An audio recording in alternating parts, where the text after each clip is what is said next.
Selamat datang di channel Cerita Cinta, channelnya Cerita Cinta Romantis. Sebelum lanjut, mohon dukungannya dengan like dan subscribe dulu. Ternyata aku anak orang kaya. Bagian 70.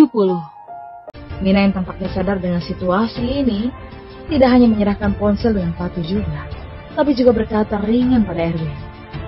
Oke, aku juga sangat tertarik mengobrol denganmu. Setelah mengatakan ini, Mina mengikuti Erwin ke tempat yang tertutup. Pada saat yang sama, Damon yang ada di High Block Group menerima pesan dari Erwin. Masalah Mina sudah beres, langsung saja mulai. Melihat ini, Damon sedikit gembira. Sepertinya tuan muda punya ambisi yang mirip seperti CEO Smith yang dulu. Sampai bisa membereskan orang paling berpengaruh di keluarga Ricardo secepat ini. Sebelum itu, Erwin sudah memberitahu Damon rencana keseluruhannya. Jadi Damon hanya perlu memancing Agus keluar dan menahannya. Kemudian mengirim orang lain untuk diam-diam mengakuisisi saham dari pemegang saham lainnya di Ricardo Group, yang membuat mereka terpaksa mengadakan rapat penting untuk memilih ulang CEO. Setelah CEO dipilih ulang, itu berubah. Berarti Ricardo Group berhasil ditaklukkan. Sekarang semuanya sudah tergantung pada hasilku. Setelah Damon bergumam sendiri, dia segera menelpon Agus. Agus mengangkat telepon kemudian menghadap Damon. Seorang tokoh terkenal di kota Bandung. Ketika Agus berbicara, dia jelas kurang percaya diri. Tapi tetap bertahan, bagaimanapun juga mereka sedang unggul sekarang. Tuan Damon, sudah lihat foto yang kukirim? Kalau mau Erwin dibebaskan dengan selamat, aku sarankan kembalikan 3 aset yang sudah kalian tipu dari kami. Sudah kulihat fotonya. Tapi kamu tahu itu perbuatan yang melanggar hukum kan? Kalau aku telepon polisi, kamu tak mungkin bisa kabur. Damon sengaja menakut-nakutinya. Aku cuma kirim foto itu, tapi tak bilang menculik Erwin kan? Aku cuma mau ingatkan, kalau kamu menelpon polisi keselamatan Erwin tak bisa kujamin. Agus yang terpengaruh dengan kata-kata Damon dan bersikeras untuk terus berurusan dengannya. Tidak masalah. Tidak perlu larang, silakan. Lagi pula Erwin cuma karyawan biasaku. Aku telepon polisi sekarang. Kata Damon yang pura-pura tak peduli. Jika Erwin tidak memberitahu sebelumnya, Damon pasti akan marah besar saat melihat foto Erwin yang diikat. Bukannya berurusan dengan Agus dengan tenang seperti sekarang. Namun ketenangan Damon membuat Agus sedikit tak percaya. Seharusnya bukan begini.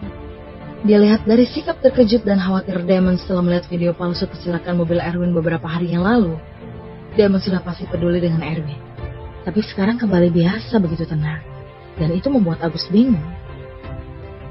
Tuan Damon, pikirkan baik-baik. Dia itu Erwin. Kalau kamu... Sebelum Agus selesai berbicara, Damon langsung menutup teleponnya. Seolah beneran tidak peduli dengan hidup dan matinya Erwin. Yang membuat Agus marah sekaligus bingung dan tidak tahu apa yang harus dilakukan selanjutnya. Apa-apaan Damon ini? Dia serius tak peduli akan hidup matinya Erwin. Agus mulai meragukan dirinya.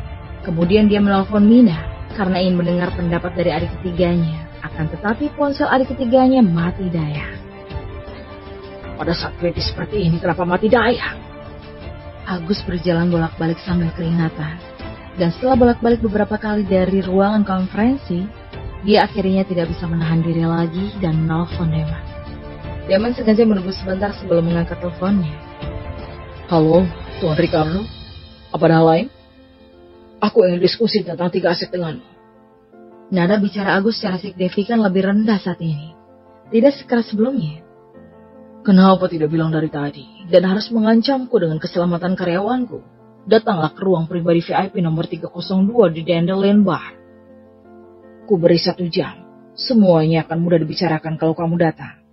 Tapi tak ada yang perlu kita bicarakan lagi kalau kamu tak datang. Setelah itu Damon langsung menutup teleponnya. Ketika Agus ingin berbicara lagi, tapi telepon sudah ditutup.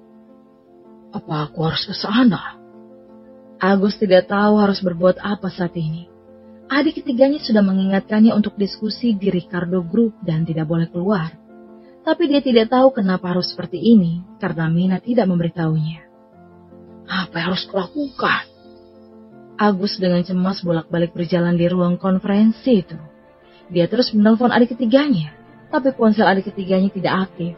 Kemudian dia juga menelpon putranya, tapi hasilnya juga sama. Dan itu membuat Agus merasa sedikit tidak nyaman. Jangan-jangan terjadi sesuatu dengan mereka berdua. Agus kemudian melirik jam. Kalau masih tidak pergi sekarang, waktu negosiasi 1 jam yang diberikan Tuan Damon sudah mau habis. Aku tak peduli lagi. Diskusi tentang 3 aset itu aja duluan. Agus memikirkan untuk waktu yang lama dan memutuskan untuk diskusi tentang 3 aset itu terlebih dulu. Bagaimanapun, itu adalah aset senilai 6 triliun. Akan terlalu disayangkan kalau hilang begitu saja. Agus pun buru-buru meninggalkan Ricardo Group dan pergi ke Dandelion Bar. Semuanya berjalan dengan lancar sesuai dengan rencana Erwin. Di tempat yang tertutup di sebuah pabrik yang ditinggalkan, Erwin dan Mina sedang mengobrol, dan langkah ini sebenarnya hanya untuk menunda sambil menunggu hasil dari tindakan Damon. Mina, berapa umurmu sekarang? Udah punya pacar apa belum? Mina bosan dengan topik tak penting Erwin itu, tapi tetap menjawab dengan sabar. 33 tahun, belum punya pacar. Udah 33, ternyata udah garis tua ya, kata Erwin sambil bercanda. Erwin, apa maksudmu ini ya? Menyuruhku ke sini untuk mentertawakanku ya? Mina tak tahan lagi dan mulai marah. Erwin tersenyum dan tidak bisa membalasnya. Pada saat ini, dia menerima pesan dari Damon. Agus berhasil ditahan. Saham yang dipegang oleh pemegang saham lain dari Ricardo Group juga sudah diakuisisi, dan mereka sudah siap mengadakan rapat pemilihan ulang CEO. Melihat pesan ini, sudut mulut Erwin terangkat dan segera berkata pada Mina. Sekarang kita mulai bicara tentang topik utamanya. Mina telah mengobrol lama dengan Erwin. Tentu juga samar-samar menyadari kalau Erwin ini mengulur waktu. Tetapi dia tidak bisa menebak apa yang sedang Erwin tunggu. Tapi Mina akan segera mengetahuinya. Kamu udah susah payah menipuku ke sini. Sekarang udah bisa bilang tujuanmu kan? Aku tertarik sama tawaran istrimu. Jadi mau kau ikut aku? Sebelum Erwin selesai berbicara, Mina langsung menolak tanpa ragu. Mustahil. Tawaran istri itu didirikan oleh tanganku sendiri. Tak mungkin aku kasih secara cuma-cuma. Mina tidak menyangka Erwin menargetkan tawaran istri miliknya. Jadi langsung menolak secara belak-belakan. Jangan buru-buru nolak. Dengarkan dulu syarat yang kutawari. Lalu ambil kesimpulan. Erwin tersenyum sedikit lalu melanjutkan. Selama kamu ikut aku bisa buat tawaran istrimu yang merupakan independen menjadi sebuah perusahaan utuh. Yang akan dikelola sama kamu sendiri. Dan aku akan kasih 30% sahamnya. Ditambah memberimu 2 triliun sebagai dana awal untuk promosi. Selain itu, berbagai program dan para bintang TJ Entertainment juga memprioritaskan promosi tawaran istri. Bagaimana? Syaratnya cukup menggoda kan? Erwin memandang wanita cantik yang dewasa dan seksi ini dengan penuh minat. Congsam merah yang dikenakan wanita ini benar-benar sangat menarik perhatian. Ditambah dengan lekukan tubuhnya yang bohai. Mau kamu ceritakan setinggi apapun keuntungannya, kenapa aku harus percaya denganmu? Ku ingat kamu cuma seorang manajer departemen kecil dari TJ Entertainment kan? Kesampingkan dulu mau kasih dana awal 2 triliun. Soal mau akuisisi proyek tawaran istri ini aja kamu belum berhak. Kamu ini berpikir aku ini bodoh ya? Mina tidak percaya kalau Erwin memiliki kemampuan untuk ini sama sekali. Jadi tidak mungkin setuju untuk mengikuti Erwin. Tetapi Erwin berkata sambil tersenyum. Terserah padamu, mau percaya atau tidak. Tapi kayaknya kamu bakal tak punya pilihan. Apa maksudmu? Mina waspada untuk sementara waktu. Dan punya firasat kalau sesuatu yang buruk akan terjadi. Erwin mengeluarkan ponselnya dan menunjukkan foto yang baru saja dikirim oleh Damon kepada Mina. Dalam foto tersebut, Agus sedang berada dalam ruangan pribadi bar. Dan dalam keadaan mabuk sampai tersadarkan diri. Ini kakak tertuaku. Apa yang kalian lakukan padanya? Mina tidak menyangka kakak tertuanya tidak mendengarkannya. Agus tidak hanya keluar dari Ricardo Group untuk diskusi dengan Damon di luar, tapi juga dibuat mabuk sampai tak sadarkan diri. Jelas mereka sendiri yang sudah dijebak.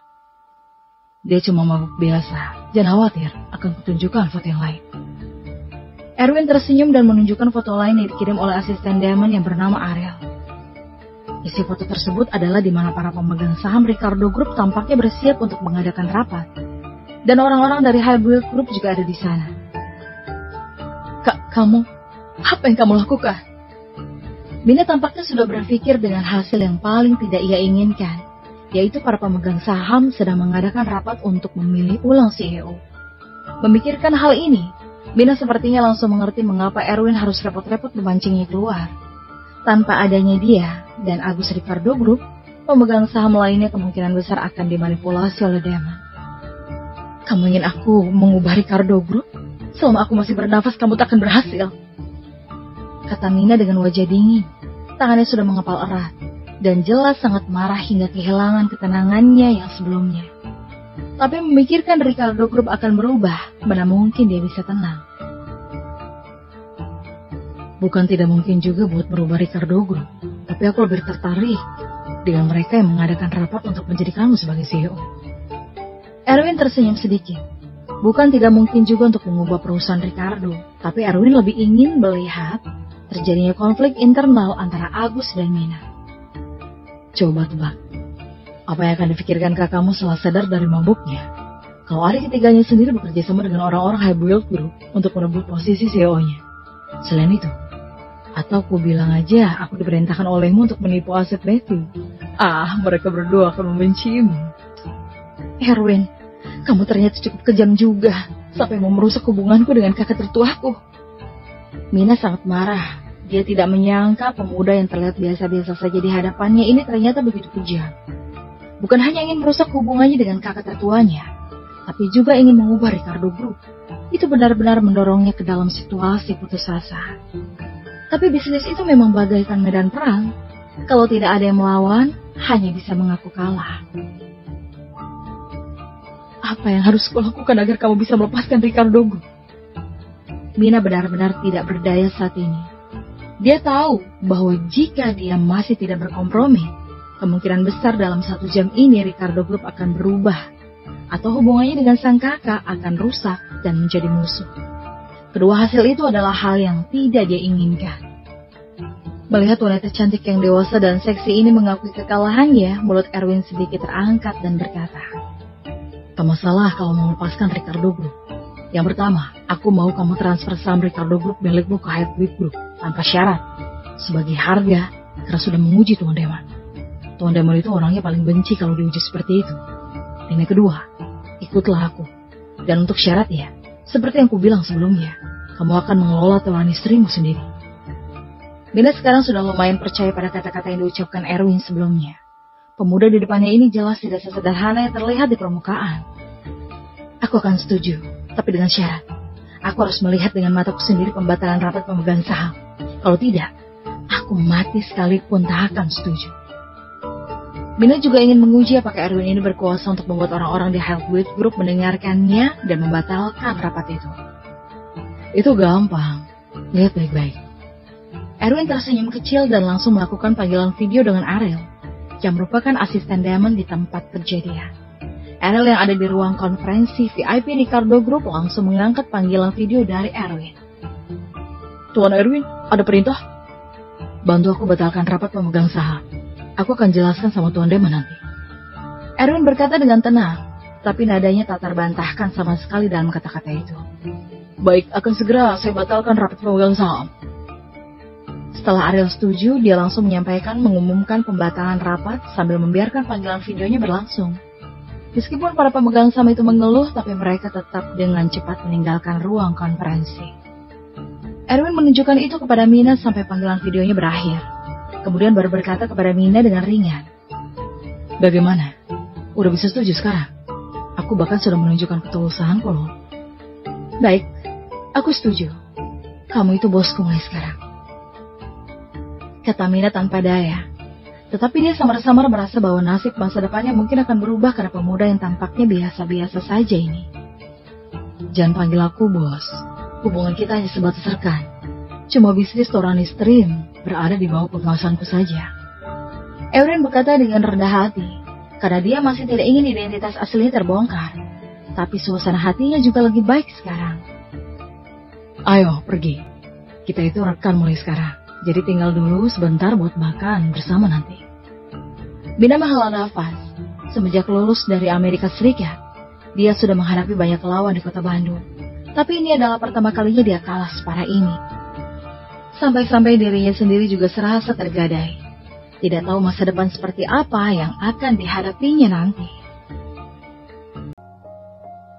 Menghadapi balas dendam dari keluarga Ricardo, Highwood Group mengambil kesempatan untuk mengakuisisi sejumlah besar saham dari pemegang saham Ricardo Group, yang totalnya sekitar 30%. Ditambah 25% dari saham yang ditransfer Mina. Yang berarti, Highwood Group sekarang memegang 55% saham Ricardo Group dan merupakan pemegang saham terbesar. Ditambah dengan kepergian Mina, Ricardo Group dengan cepat jatuh dari posisi salah satu di perusahaan 4 keluarga besar di kota Bandung, yang menjadi perusahaan cabang Highwood Group. Sedangkan untuk Torani Stream, Erwin membuatnya menjadi sebuah perusahaan independen yang utuh sesuai dengan perjanjian TG Entertainment, juga menginvestasikan 200 miliar sebagai dana muka.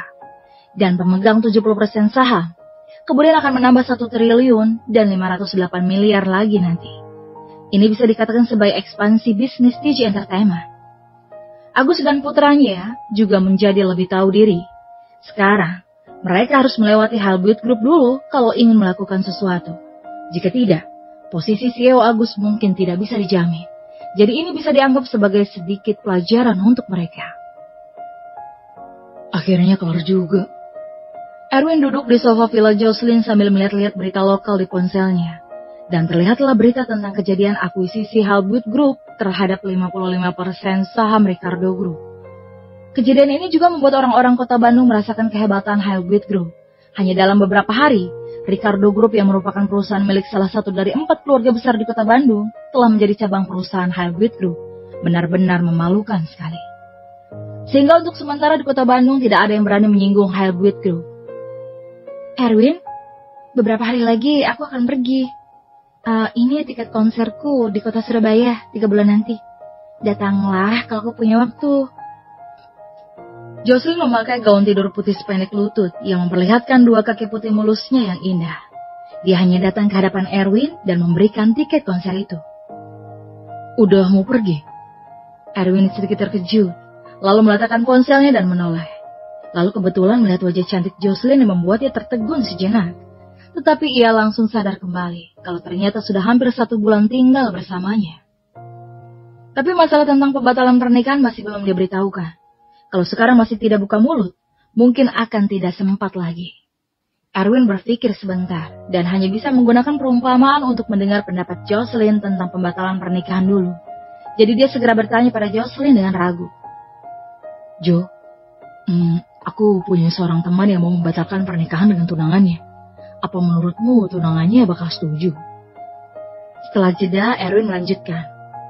Mereka berdua itu dijodohkan sama orang tua dari kedua belah pihak dan sudah ditunangkan sejak lahir. Tapi mereka belum pernah bertemu sama sekali dan tak punya perasaan terhadap satu sama lain. Temanmu mau membatalkan pernikahan?